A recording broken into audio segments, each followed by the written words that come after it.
Hello and welcome back to Time of Death.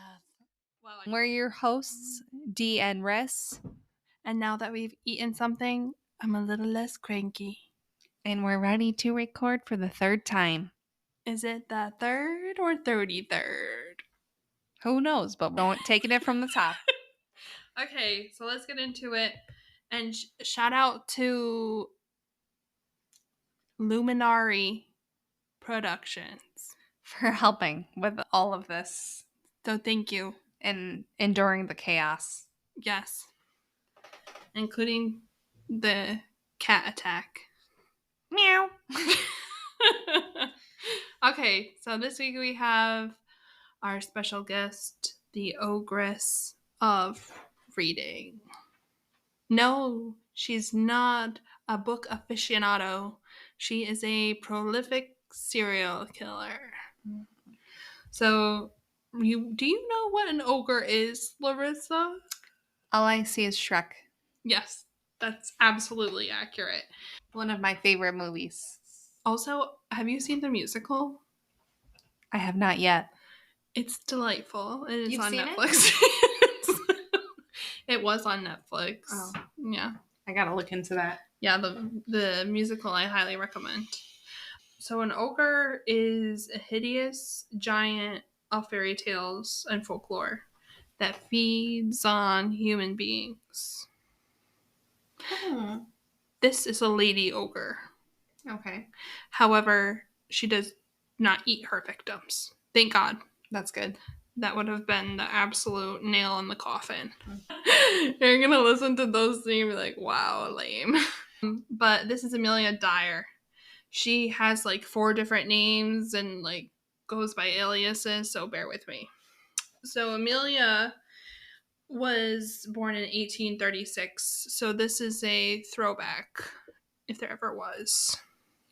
So she was an English serial killer who murdered infants in her care over a 30-year period in the Victorian era. She was born in a small village called Piled Marsh near Bristol in the United Kingdom into a large family. She was the youngest of 5. She had 3 brothers and 1 sister. And was the daughter of a shoemaker, Samuel, and Sarah, his wife. Amelia actually was known to love to write and loved literature, poetry. She was a poet and was described as a natural caretaker as well. Red flag. Absolutely. So Amelia's childhood was kind of overshadowed by her mother's affliction. Her mother was, and Ris is doing such a good job looking like intrigued and interested. Like, we haven't talked about this 45 times at this point. So she's the most captivated audience, and she's very good at faking this. So thank you, Ris. I've forgotten it all and I'm prepared to hear it again. Okay. So her mother had typhus, which interestingly enough is from lice. Oh my God. You're such a faker. So, but that's crazy. I hadn't heard of that until tonight. Okay. So typhus actually caused her mom's symptoms of mental illness because it can cause something called encephalitis. Nurse, do you want to explain what encephalitis is for the non-medical folks? Encephalitis is inflammation of the brain. Mm-hmm. It can cause all kinds of, Hallucinations, altered mental status, mm-hmm. confusion. So Amelia specifically witnessed her mom's violent fits. So that's as broad as it got. It didn't really get more specific than that. But she was her mom's caretaker until her death in 1848. And researchers, historians, whoever said that this had a profound effect on Amelia and that, it changed her relationship probably with her own mental health. You see someone struggling, a parent, and, it really does have a profound effect, especially on a young mind. Mm-hmm. So moving forward, when she was 24, she became estranged from her family, moved out on her own, and met her geriatric husband, her first husband, George Thomas. George was 59 when they met, and they got married. It's a big age gap. Yes, and to kind of close the gap a little bit, they lied on their marriage certificate. So she added 6 years, so she would be 30, and he subtracted 11, so he was a mere 48. But this was very confusing for people when they went back and they looked, because this is a legal document, and this was like, Amelia's supposed to be this age and she's 6 years older, and so it created a lot of havoc, but they ultimately ended up figuring it out. But I thought it was very telling that they would have to lie about this. I have no problem with age gap. You can love who you love as long as they're of legal age. That's perfectly fine with me. However, even back then, it was an issue, and you've seen before in the past, like a big age gap between a man and a woman, like with the man being the elder. Typically, you would see that a lot more back in the day. That's But true. it's interesting that in the 1840s, 1850s at this point, 1860s. 1860s at this point, that it was also an issue. Well, I think that because she was literally young enough to be his granddaughter, that was something that, and I think maybe she was a little, wanted to be a sugar baby. Maybe. Listen, you gotta do what you gotta do. Mm-hmm. And clearly she was all about that money that we'll get into a little later, so I wouldn't be surprised if that was a big incentive. Mm-hmm. All right, moving forward. Her and her sugar papa had one kid together before the elderly Thomas died. She was single with a newborn, and she desperately needed money, which is very interesting to me because someone in her circumstances went on to exploit young single moms. So, something to think about. She had trained as a nurse during her marriage with Thomas and learned about baby farming. So if you guys haven't heard about baby farming, it's essentially a family raising a baby, like having the mom stay with them. She gives birth, then she leaves, and they keep the baby. And then if they're going to kind of farm out the baby to another family via adoption, what have you, that is essentially what baby farming is supposed to be. And the moms are typically, they've grown pregnant out of wedlock, and that was very taboo at the time. So they needed an outlet. They needed someone to take care of their babies because they couldn't. Exactly. And Ris is able, I like that we've done this so many times at this point, because now Ris can jump in and be like, oh yes, I know this frontwards, backwards, and sideways.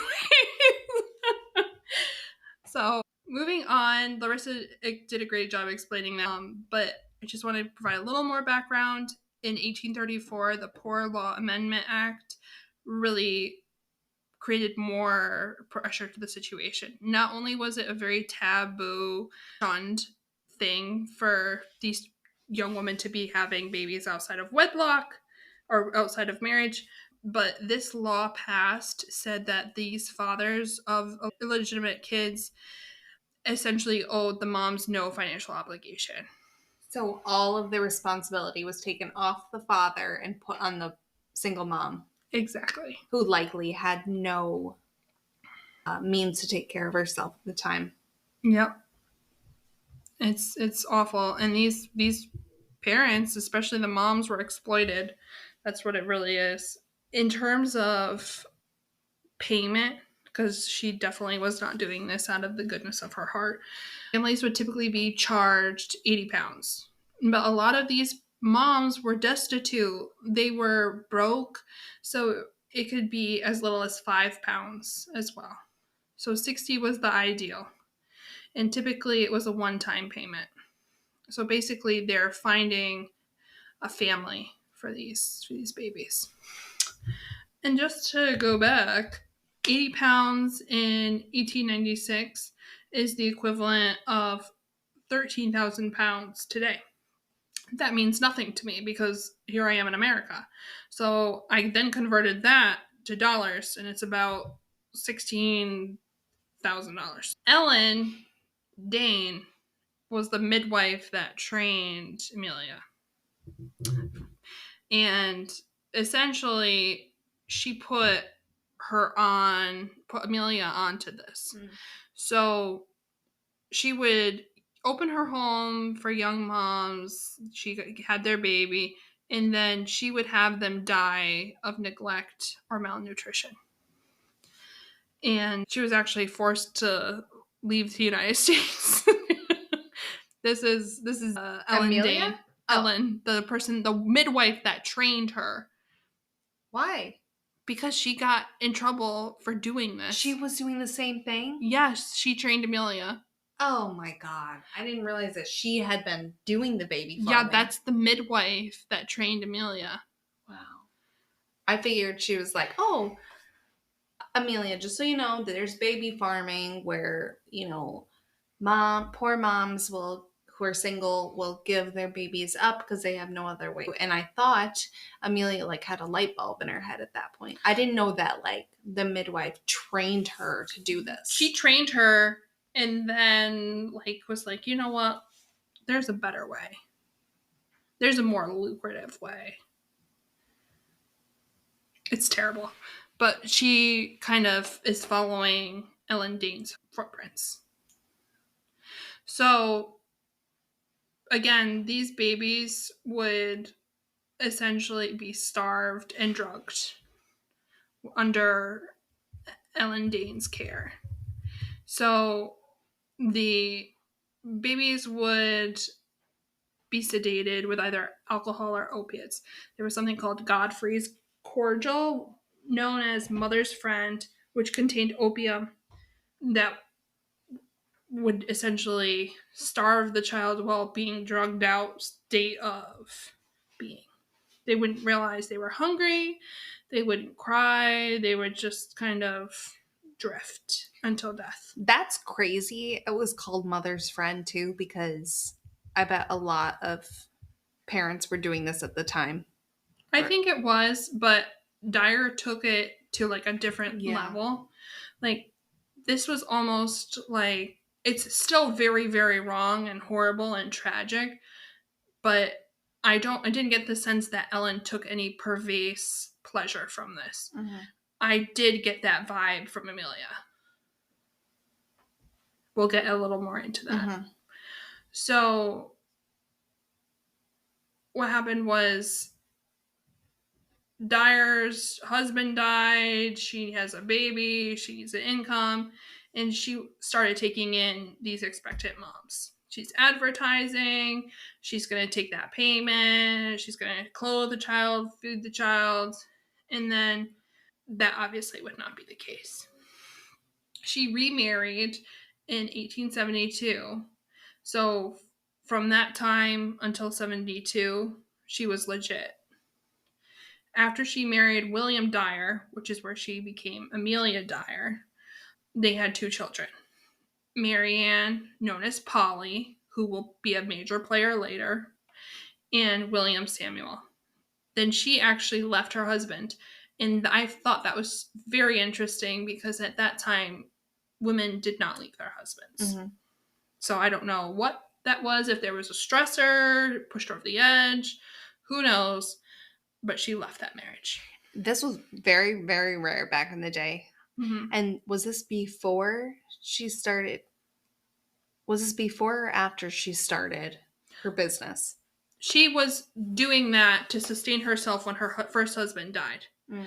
Then 1872 remarries, and I think that's the point where baby farming took a turn. Mm. If that makes sense. So At that point, she decided to, because it cost money even to drug these kids. So she said, you know what? Starvation, drug, she decided to just kill them. Takes far too long, apparently, to her.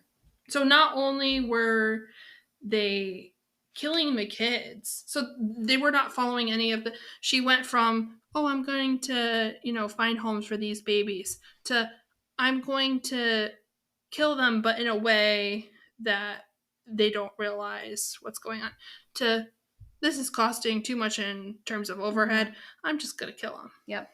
It was a gradual progression. Yeah. So really awful. Mm-hmm. This will become another it's kind of a tangent, but that case recently in the same United Kingdom with the NICU nurse, mm-hmm. neonate intensive care unit nurse, who was killing babies. Yeah, she was just found guilty Monday. That's a crazy parallel. Mm-hmm. And she killed 6 babies. I think it was 6. Yeah, 6 or 7. And she used different methods too. Yeah. She force-fed breast milk or milk. That's so wrong. And she injected insulin into 2 of them. Like Colin. Yeah, like Colin. And then, I don't remember what she did for the other ones. Oh, excuse me. What? Okay. Yeah, but interesting how, it's really the same MO, almost. It's still a woman who's a nurse targeting infants, the most vulnerable of society. The parents are trusting this nurse to take care of their most precious baby, their bundle of joy, and this freaking asshole coming in and just complete disregard for life. Mm-hmm. Yeah. Interesting. Just,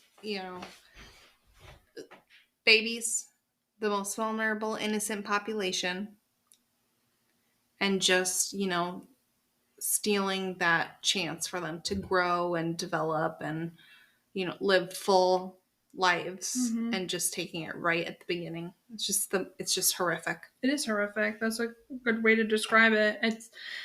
It nauseates. Like, this whole case nauseates me. It is very disturbing. It's very sad. I have a pretty decent stomach for true crime, but this was deeply upsetting for me. But moving on, and again, this is a trigger warning. There's some very graphic detail in here, and this was, upsetting for myself. I want to make sure I let all of the viewers, all freaking 10 of you. It's getting up there. It's getting up there. All right. Fair warning, we wanted to let you guys know. So, for some time, Amelia had been a person of interest for the police. There was a doctor who was suspicious about the number of child deaths that he had to fill out death certificates for, and he reported that to the police. So she was found guilty, however, was not convicted, which was very confusing to me. However, was sentenced to 6 months of hard labor. At that point, Amelia decided she could not get caught. I don't know if it's because of what happened with her mom or what, but she decided to use her mental health as a means to evade the police. She would attempt multiple suicide attempts throughout the years. Interestingly, she had a history of extensive substance abuse, both alcohol and opiates. And it could be that maybe she was using these opiates on babies and she could not justify giving the kids the opiates. She would rather keep it for herself. Oh, maybe. Mm-hmm. Oh, that's a good point. Yeah. So we'll see. After she was released for the hard labor for 6 months, she attempted to resume her nursing career. She had her stints in the mental hospitals due to both mental instability, suicidal tendencies, and it was always convenient when she wanted to disappear. She was a former asylum nurse, and as a current psychiatric nurse, I just want to say you are absolute trash, Amelia Dyer. This is my shout out to hell. I'm serious now. There are people who are seriously ill and that are seriously struggling, and to diminish that struggle that they have with suicide is never the answer. Suicide, I can never, even for someone like Amelia, it's not the answer. Mm-hmm. That's what I strongly believe. And just to use that as a weapon to wield against the crimes that you're doing, the wrong that you're doing to other people, it's just very disturbing. So whenever she felt like they were closing in on her, she would use that excuse. Yeah. And wow. She would have a psychiatric admission. Wow. Yeah, and she actually tried to kill herself seriously after she had given a parent back the baby that was not theirs. And they knew? They knew. So she had killed, in 1980, she killed the legitimate child of a governess. 1890. So the governess came back to visit the child, and she gave her a different baby. Oh my God. The governess had enough, that intuition, to recognize something was not right. They checked for a birthmark. That birthmark was not there, and she knew it was not her baby.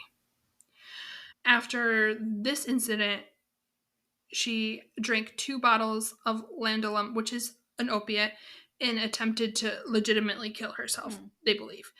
And she was not able to do that because she had such a high tolerance from abusing opium. So I thought that was very interesting. She returned shortly afterwards to her career of baby farming and murder. She, at that point, recognized that it was too dangerous for her. She was going to get caught if she continued to have doctors certify the death. And at that point, began disposing the bodies herself. Wow. So the trigger warning, how she would do it, typically was strangulation. After that, she would wrap the bodies in cloth, bury them, drop them in the river, or hide them throughout the town. So strangulation was her preferred method, but she did it in multiple ways because she was trying not to establish a pattern. Wow. Yes. She was very methodical. Very organized. Every single part of her history and through her crimes. And you cannot tell me that someone this organized is psychotic. Like, the whole premise of being psychotic is that you are very disorganized. You're not able to think. She was calculated, cruel, future-oriented. Yes. Very future-oriented. And I believe she was evil. Oh, yeah. I believe in evil. How can you not? Yeah. How can you not be evil when you are capable of committing these horrible, like, completely evil acts? I know. You need to be evil to be able to do that. Yeah, I agree. So she, as well as trying to taking several measures to avoid the police, she also moved her family around pretty frequently. So, again, very organized. She used aliases. I mentioned that earlier.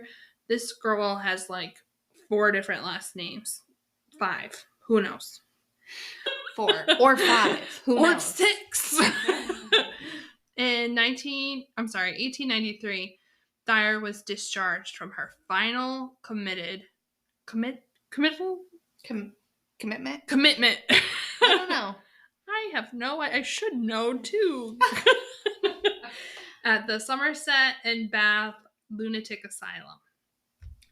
Unlike her previous breakdowns, this was an awful experience for her, and she vowed to never go back into any asylum.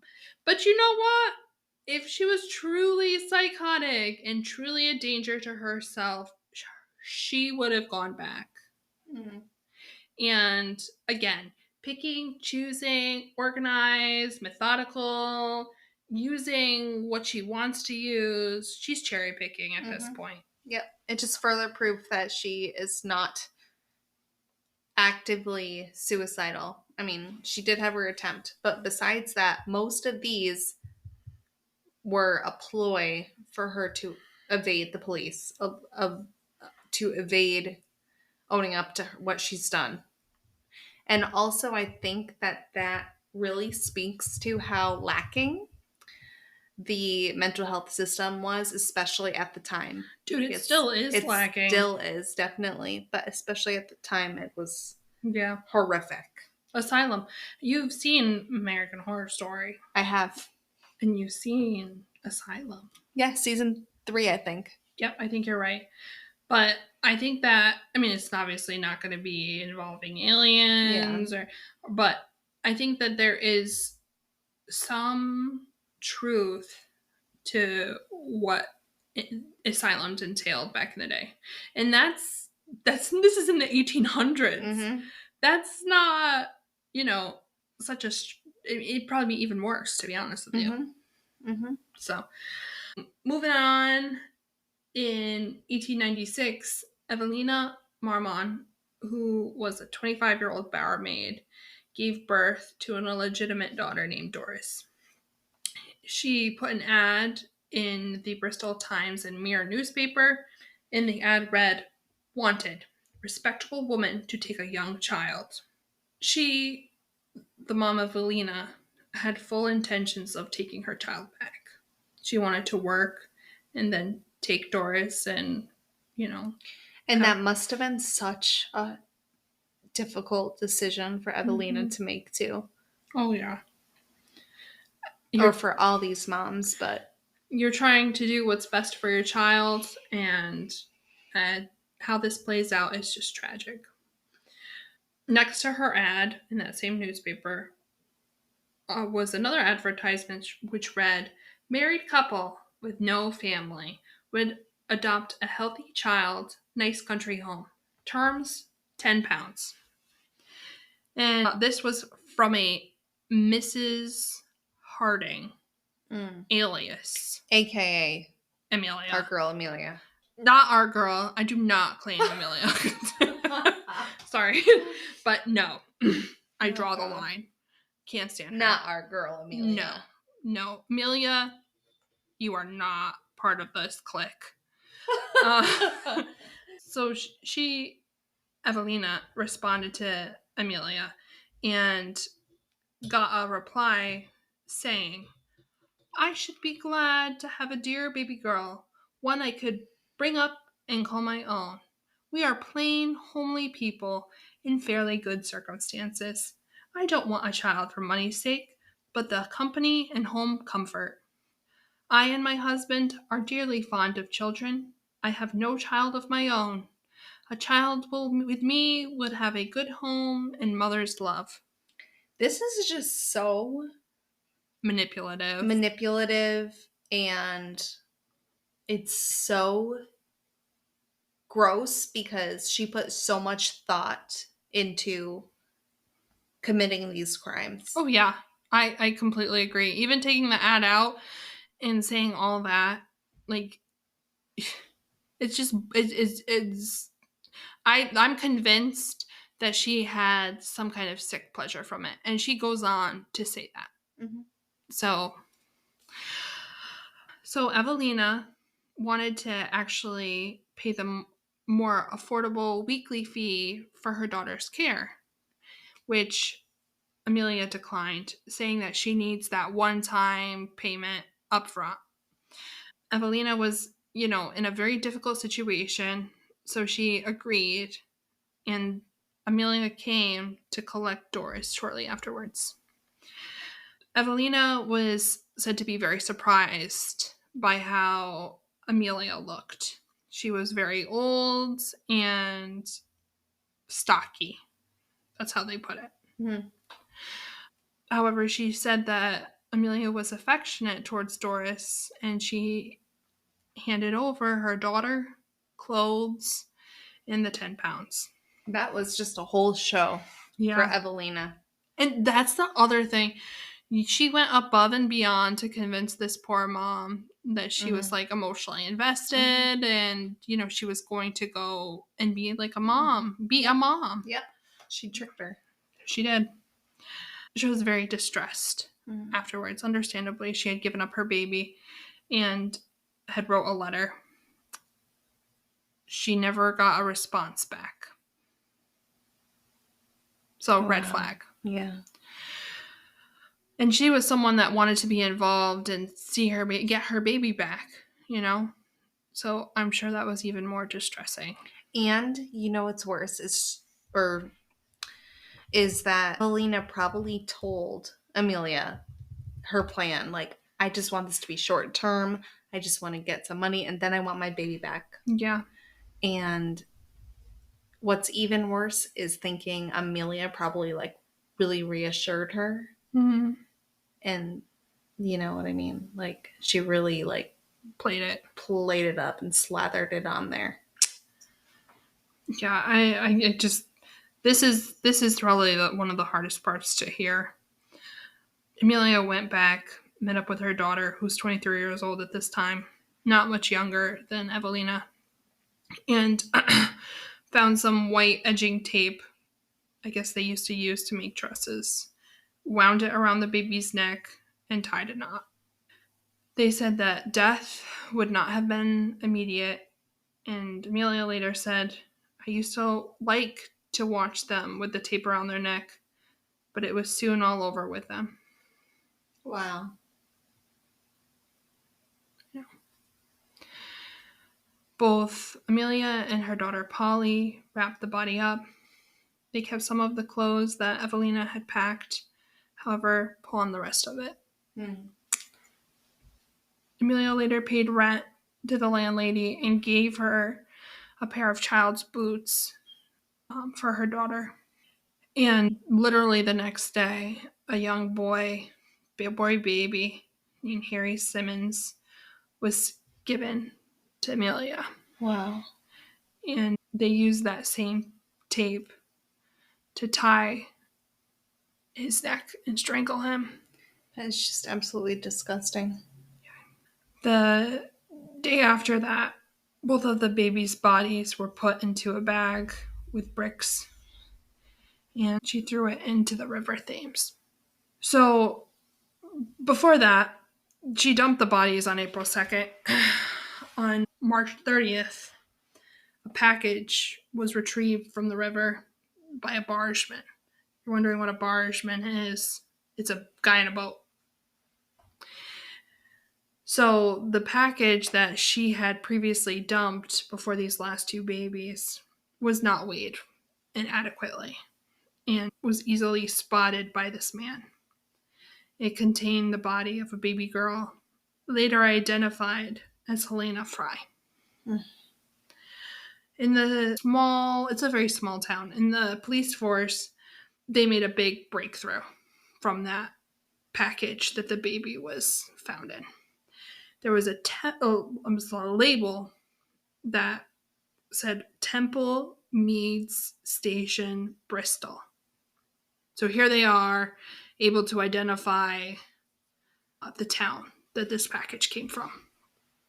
And on that, he was able to see the name Mrs. Thomas and her address. So that's a lead, if I've ever heard of a lead. That is an amazing lead. Yeah. And also, all I have to say is karma. Karma would be... And stupidity. Yeah. Well, she I don't know. They didn't have the same, like, DNA, fingerprints. They had to use a microscope to find that address and name. So that was probably, like, high tech for then. Oh, yeah. This obviously linked Amelia to these babies, with that baby. And however, they didn't have any strong evidence to connect her with the actual crime. So what they did was they talked to witnesses And they got, because keep in mind, she was on the Bristol police's radar. They got collateral from them. They got information from a gentleman who actually saw her dump bodies. They got collateral later on from family members. But they came up with this ploy to use a young woman to establish Dyer as a baby farmer. So once they did that, they were able to go into her house, raid her home, and they were overcome with the smell of decomposition. They found no human remains. However, there was tons of evidence otherwise. There was the tape, telegrams regarding adoption, tickets, like receipts of items she had pawned, receipts for advertisements, and letters from these moms asking about their babies. And probably no babies were there. You know what I mean? Like, there's probably was no evidence that she had been housing and taking care of any of these babies. Yeah, it's very true. Good point. At this point, because she was just killing them as quick as she got them at this point. She literally took Doris home and immediately. The police determined that in a mere matter of months, at least 20 children had been placed in the care of Amelia. And she was about to move, actually, so I'm sure she knew they were on her heels. This rate has them estimate that she probably killed about 400 babies and children, making her one of the most prolific serial killers ever. Wow. She was arrested on April 4th, charged with murder. And during that month, they went into the river and 6 more bodies were discovered, including Doris and Harry. Wow. Who were her last victims. Each baby had been strangled with white tape, and she later told the police, "How could you tell that it was one of mine? These women these women gave these babies to you. That mom, Evelina, had to go and identify Doris." Can you imagine? Wow. So later on, she went in front of the jury, and after 4.5 minutes was determined to be guilty. She had tried to plead insanity, as she had been committed several times to asylums. However, the prosecution argued this was a ploy, and those were not legitimate. And you know what? That was probably her goal that was her goal from the get-go. She's like, you know what? I'm going to have these previous hospitalizations in my record. Mm-hmm. They're going to see that I have a history of suicidal ideation or suicide attempt. They're going to see my history of psychosis or whatever else that she was having, quote unquote. And she's going to think, oh, this is going to be in the bag for me to get my insanity plea. Yeah. I think that's exactly it, Ris. This had a profound effect. This was a very sensational news story back in the day. She became the ogress of reading. Adoption laws were changed shortly afterwards, much more strict, and gave authorities the power to police baby farms, to identify. This is such a solemn to identify. To identify. Oh my god. Identify abuse. It's something horrible and tragic, and for the moms, I hope that people realize that this came down a large part from the act that they had passed, because it's not always that these babies were unwanted, it's that these moms couldn't afford them. And all the responsibility being put on the mom. Yeah. What are they supposed to do? And then you have an evil person who is capable of doing those horrific things to, how many was it? 400? They estimate 400 like babies. 400 babies. I think that a big part of it was feeding her own drug addiction and just absolute perverse pleasure that she got from it. They suspect that it's been suggested that she may be the identity of Jack the Ripper. I don't buy it. I don't think so either. I thought it was a I don't cool think little... Because she was around when that Yeah. happened, if that tells you anything. But it's not the same, you know. Same victims, same Yeah. MO. Yeah, I think it's pretty unlikely, but... I mean, interesting theory, because you see how, you know, dismissive she was of life. Mhm. And, I mean, when you think horrible and you think Jack the Ripper, I could see how they would associate that, but I don't think so. I don't buy it either. Is there anything else you want to add? No, I thank you guys for listening. I'm sorry it was such a bleak and, gruesome case. Mm-hmm. This was definitely a heavy case, so take a hot bath, eat some McDonald's like we're going to do, pet your cats or your dogs or whatever you have. And we're here every Wednesday. We tell true crime stories from the perspective of a nurse. We've got our psychiatric and medical backgrounds, so we just like to discuss them. So if you'd like to tune in, feel free. We do it every single Wednesday. Every single Wednesday, and we don't stop until we never got it. stop. That's a wrap. All right. That's a wrap. Call it. What time is it? Oh my God, it's 9:21 for all you non-medical folks. That is 21. Wow, that's kind of cool. Yeah. The inverse.